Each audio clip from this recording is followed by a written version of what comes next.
All right. So we have Vav Dal Vav test. Vav, hang on, go back to Vav Vav. We're going to do Chazar there. Oh, okay.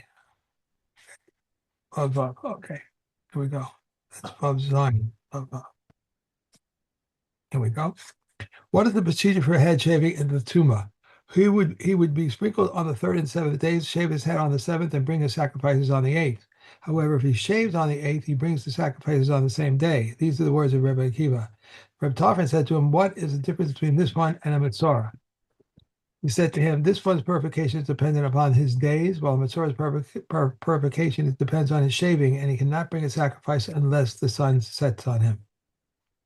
What is the procedure for head shaving in Tahara? He would bring three animals, a sin offering, a burnt offering, and a peace offering. Slaughter the peace offering and shave upon it. These are the words of Rabbi Yehuda. If Elazar says, excuse me, he does not shave his head except on the slaughter of the sin offering because the sin offering takes precedence on every occasion. However, if he shaved his head on any of the three, he has discharged his obligation. Rabbi Shimon ben Gamil says if he brought the three animals and did not specify the one fit for the sin offering is offered as a sin offering, the one fit for the burnt offering is offered as a burnt offering, and the one fit for the peace offering is offered as a peace offering. He would take the hair from his head of Nazirus and cast it under the pot. If he shaved his head in the provinces, he would cast it under the pot. In regard to what was said, in regard to the head shaving from Tahara, but for the head shaving in Tuma, he did not cast his hair under the pot. The man says all Nazirim cast their hair under the pot except for the one who was tummy before shaved in the provinces. Okay. All right. So when they say in the provinces, it means in Yerushalayim because he had to have been in Yerushalayim for this all to work out. Okay. Haya mevashel es hashlamim or shulkan. So at this point, he having shaven his head, he cooks the shlamim or shulkan means he overcooks them so that the meat is like falling off the bone. But this all happens inside the chamber of the Nazirim. So that because remember a portion of this is going to have to go to the Kohen. So all this Right. cooking. So there's one portion of the Harabais of the Mikdash, in fact, that it's one of those chambers, which is basically a big kitchen, and things are cooking over there. Okay, HaKohen notel es hazra b'sheila min ha'ayil. So from the shlamim, the Kohen takes the cooked foreleg. So and the whole thing is cooked together.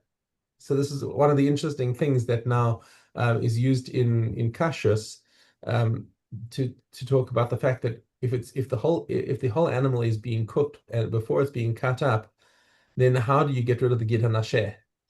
Right? Right. The sciatic nerve has got to be taken out. It's not kosher. It's an issur in a Torah. So and it's being cooked, which means that the flavor is being is Very spread.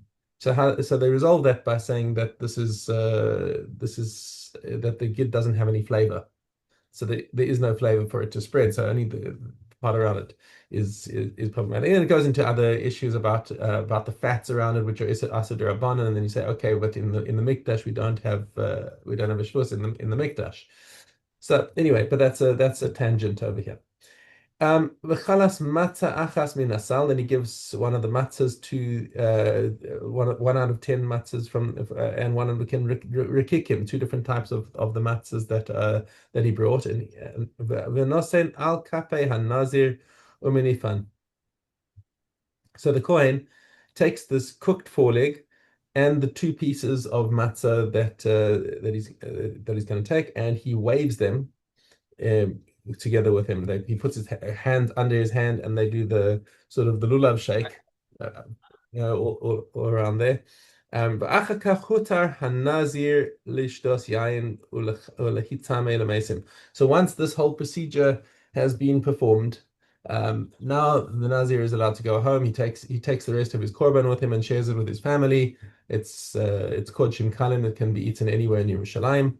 And now he is mutar to all of the things that the Nazir was asked to. So he can go and drink some wine with his Suda as well. Rabbi Shimon Omer Kevan Nizrak alav echad min hadamim. He says you just need technically his Nazirus ends as soon as any one of his korbanos has its blood thrown on the mizbeach, and it doesn't matter which one. I mean, we did say in the Mishnah that you did Chazara on that the because of its kedusha, the chatas always comes first. But even if they did it out of order, the diavad, the Nazir has already completed his term as soon as the blood is thrown from a valid sacrifice.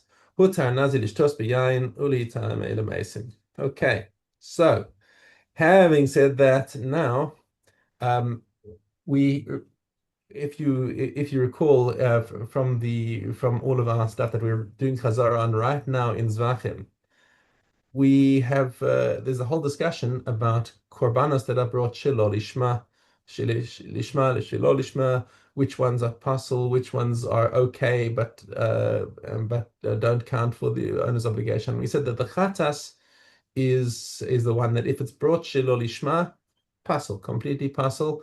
Any part of the avodah is done shelo lishma. The whole korban is pasul. You stop it right there, take it out to the to makom asreifa, and it gets burned somewhere outside the mikdash. Okay, but other korbanos are kosher korbanos, but they don't fulfill the owner's obligation if you brought it shelo lishma. Yeah. So, looking at this in the context of the Nazir, how does this make a difference? Well, we just said that the Nazir's purification is contingent on him bringing the korbanos lishma. Any one of the korbanos has to have been brought properly. Gilach al hazevach. So let's say the Nazir saw that his korban had been brought. He said, "Okay, I've been waiting so long to start cutting this damn hair." He brought his scissors with him onto Har HaBayis so he could start. I mean, he has to do that anyway, because he's got to put the hair underneath the pot. So he started and said, "I can't wait for all of these korbanos to be brought. I'm going to start cutting my hair right now." And one of the Kohen who was dealing with the with the korban said, "Oh gosh. Are you saying that this one was an ola? I thought it was a shlamim." And he says, "What? You messed me up. You messed up my ola over there." And he said, and that was the only one that had been brought yet. Tiglachto pesula. Now it turns out that his tiglachas was done before its time, and therefore it is pasul. And now it was uzvacha lo alulo, and the korbanos that were brought to Lishma don't count for him. And now he's going to have to wait another 30 days to grow his hair again so that he can bring it properly. Gilach al hachatas shelo lishma, or if it was on a chatas that was not so if the korban was found to be pasul, like let's say they were cutting it up and they found a treifa in it. Okay, or they found a mum that so nobody noticed before, so it would be pasul. So now we're going to go into the subtleties of the kavana. So if he shaved on a chatas that was brought shelo lishma, v'achakach hevi korban asav lishman, and then he brought his other korbanos that were kosher, tiglachto pesula uzvachav lo alulo. So says the Tanakama, if they brought the chatas, and it turns out that it was shelo lishma, and then he shaved, and then he brought the other korbanos. And now at the beginning, it turns out that the chatas was no good. His tiglachas is gone because the chatas was pasul for sure, and therefore he shaved prematurely, and therefore his other korbanos that were brought properly don't count for him because they were brought after he'd shaved illicitly. Gilach ala ola or ala shlamim shelo lishma. Now, what happens if he brought the ola or the shlamim and they weren't brought lishma? Now that means that if it's not, since they're, excuse me, I'm going to sneeze. Well, I'm not. And there we go.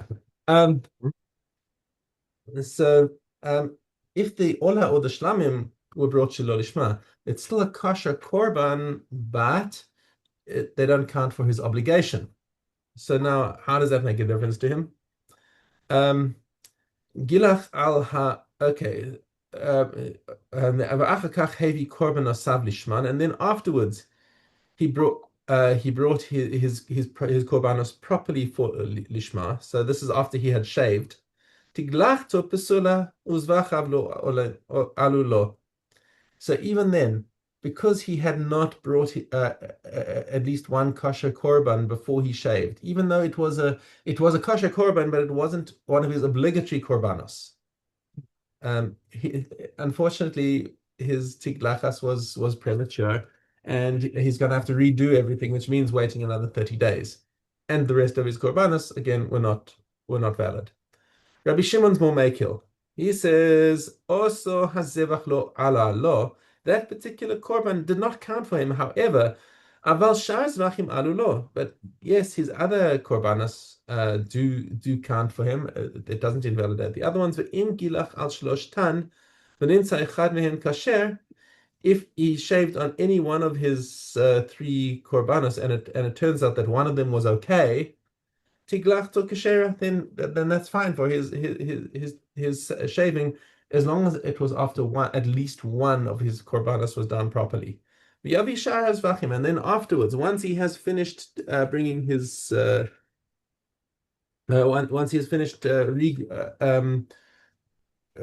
yavi shar hazvachim afterwards, yavi shkorim something makom apsanim. Yeah, then he can his tiglachas was done properly, and therefore he can immediately bring other korbanos in place of the ones that were messed up, and continue without any more loss than the korban that was messed up. Okay, Yud Aleph. Mishe nizrak alav echad min adamim v'nitma.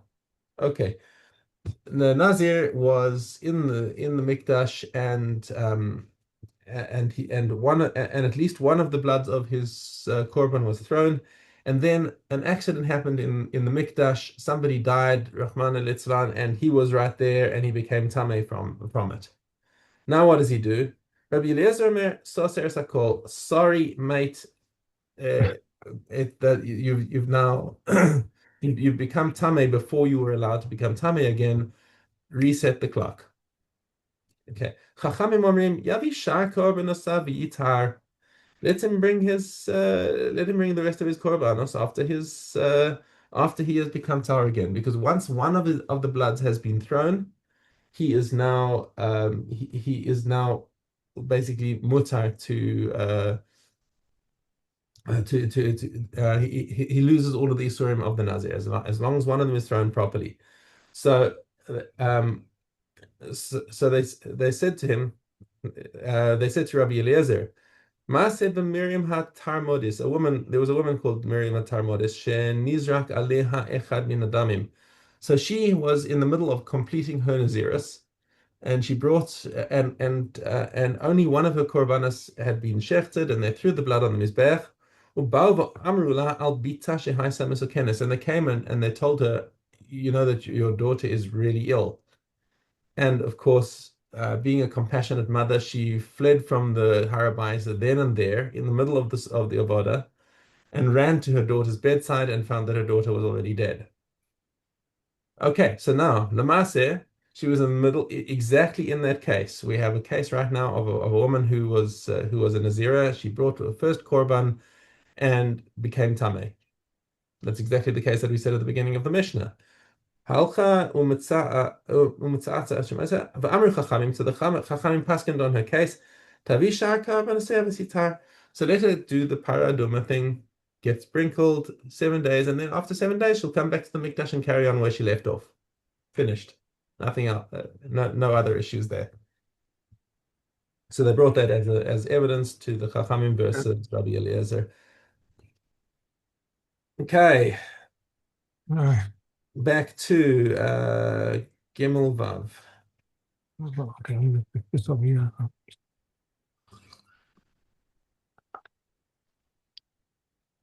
Okay, that place. No, no, it's right. Okay, give him up. Someone who declared a Nazirus of long duration and completed his term of service as Nazirus and afterward came to the land of Israel. Beit Shammai says he was a Nazir for 30 days, but Beit Hillel says he was a Nazir as at first. It happened with Queen Helena that her son went to war, and she declared, "If my son returns in peace from the war, then he shall be a Nazir for 7 years." Her son returned from the war, and she was a Nazir for 7 years. At the end of 7 years, she went up to the land of Israel, and Beit Hillel ruled for her that she must be a Nazir for another 7 years. At the end of these 7 years, she became Tameh, and so it resulted that she was a Nazir for 21 years. Rabbi Yehuda said she was a Nazir for only 14 years. Someone who about whom two sets of witnesses were testifying, these testify that he declared 2 terms in the Nazirus, and they testify that he declared 5 terms in the Nazirus. Beis Shammai says the testimony is split, and there is no Nazirus here. But here, Beis Hillel said 2 is included in the 5, and so that he is a Nazir 2 terms.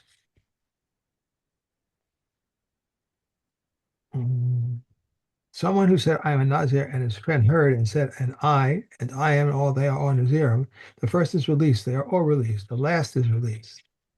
The last is permitted, but all the others are bound. And if he said, "I am a Nazir," and his friend heard him and said, "My mouth is like his mouth, or my hair was like his hair," he is a Nazir. If he said, "I'm a Nazir," and his wife heard and said, he may revoke hers, but his stands, and she said, "I'm a Nazira," and her husband heard it and said, "And I cannot revoke it." It's really complicated.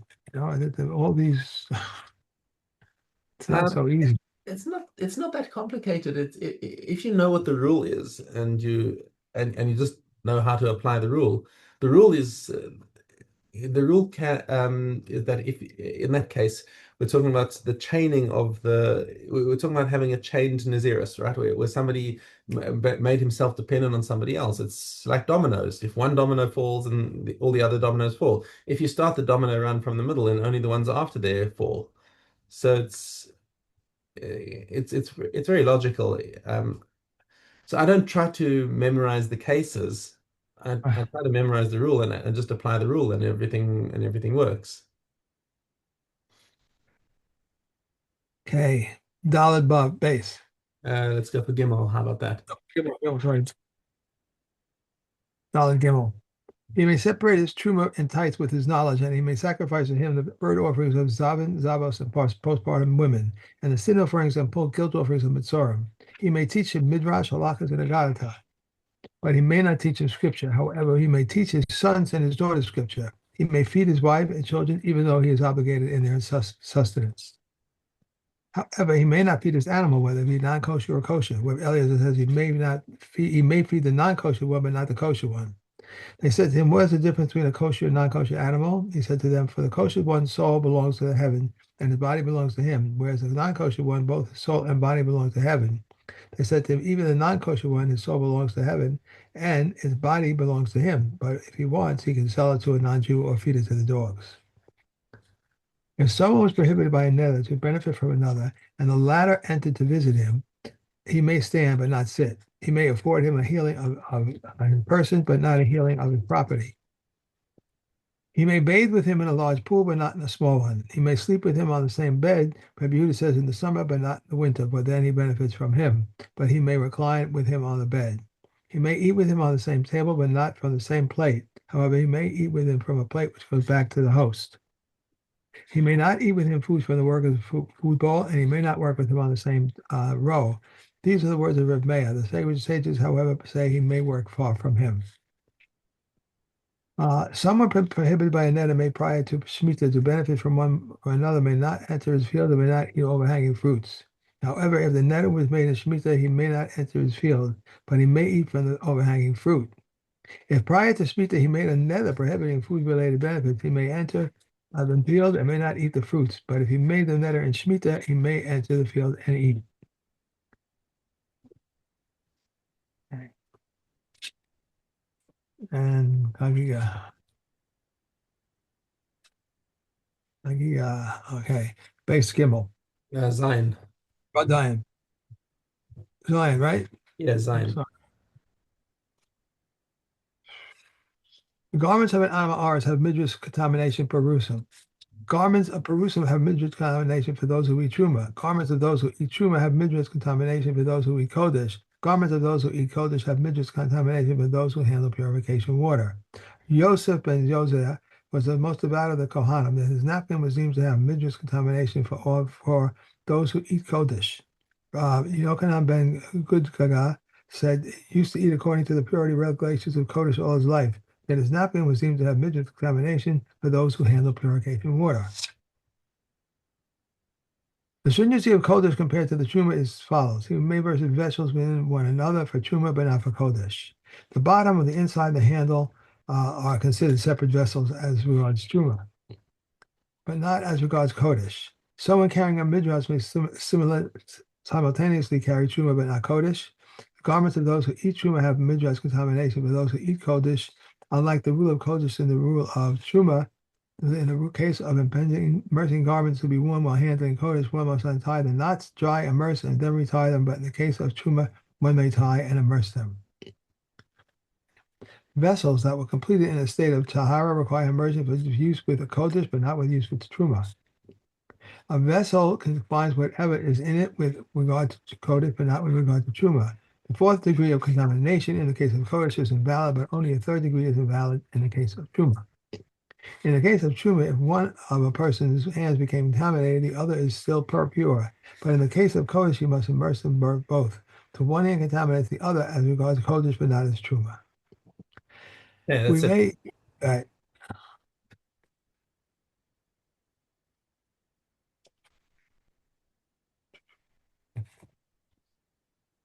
Orla.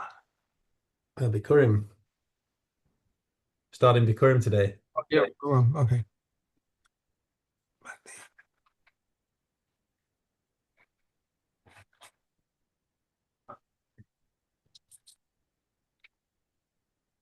Um, Started back here. What happened?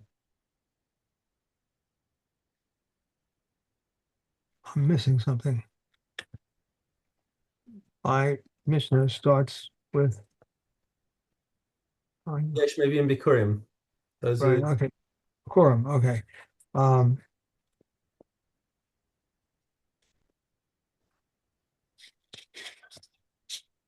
I always get confused. Okay. I went too far. Okay. Aleph. Aleph. True man Bikurim, one is liable to death and the added fifth, but they are forbidden stop, non-pre. stop. Oh no, that's the wrong one. Sorry. You're not in Aleph there. You're in Bikurim, but it's right at the beginning. Just go to the beginning of the Bikurim. Some bring Bikurim and recite, but do not bring but do not recite, and some do not bring. These do not bring. Who plants into his own, but sinks a shoot into that of an individual or the public, and likewise he who sinks a shoot from that of the private or the public into his own life, into his own. He may plead who plants his own and sinks a shoot into his own, but a private public road is between. One does not bring. Hoover says such a one does bring. For what reason does he not bring? Because it is written, the first of the first fruits of your land, only if all the growth is from your land, tenants, leases, a sikron, and a robber do not come from the same reason, since it is written, the first of the firstborn, first fruits of your land.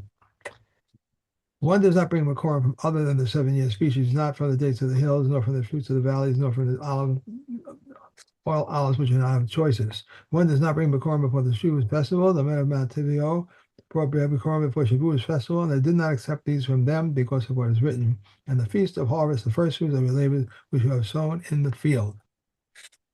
Okay.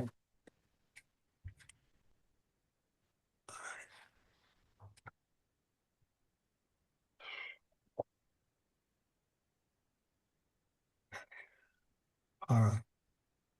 Okay. We have Gimel. No. Sorry, we have Dalet Aleph. Aleph. Correct? No, Dalet Dalet base. base. If the para aduma was burned outside of the pyre and in 2 pyres, or if he burns the 2 cows in 1 pyre, it's invalid. He sprinkled but did not direct. No, he sprinkled but did not direct it towards the entrance. It is invalid. If he sprinkled from the 6th, the 7th, and the repeated, and he sprinkled the 7th, and it is disqualified since the 7th, the 8th, and he repeated and sprinkled the 8th, it is valid. If he burned it without wood or without any wood, Even with a straw or stubble, it is valid. If he skinned and dismembered it, it is valid. If you slaughtered it with intent to eat from its meat and to drink from its blood, it is valid. Rabbi Eliezer says its intent does not validate the red cow. All of those involved in the paraduma service from beginning to end contaminate the tool clothing and they invalidate the paraduma by performing another task. It is invalidating circumstance befell the paraduma during its slaughtering. It does not contaminate his clothing. If the validation occurred during its sprinkling, whoever participated in the service before its invalidation, it contaminates his clothing. And whoever participated after its invalidation does not contaminate his clothing. It thus emerges that the stringency is its leniency. It always subject to Me'ilah until he becomes ash, and one may add wood to it, and its procedures are performed by day and by the Kohen, and another task invalidates it until it is made into ash. And performing another task disqualifying the water until the ashes are placed into it. Okay. Zvachim. Okay.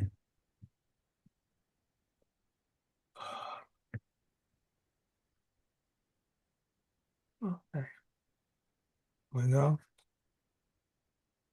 Daled Hey. Consecrated offerings of non-Jews, one is not liable for them for pickle, nazir, or tame, and one who slaughters them outside the temple is not liable. These are the words of Rameah. Rav Yossi declares them liable. Things for which one is not liable for pickle, one is still liable for them for nazir and for tame, except for the blood. Rav Shimon says for things which are usually eaten, but for the likes of wood, frankincense, and incense, one is not liable for them for tumah.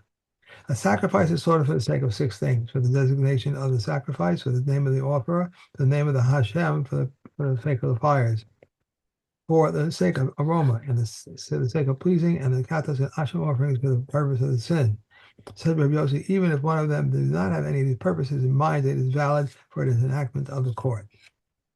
One, because the intent is determined solely by the one who performs the service.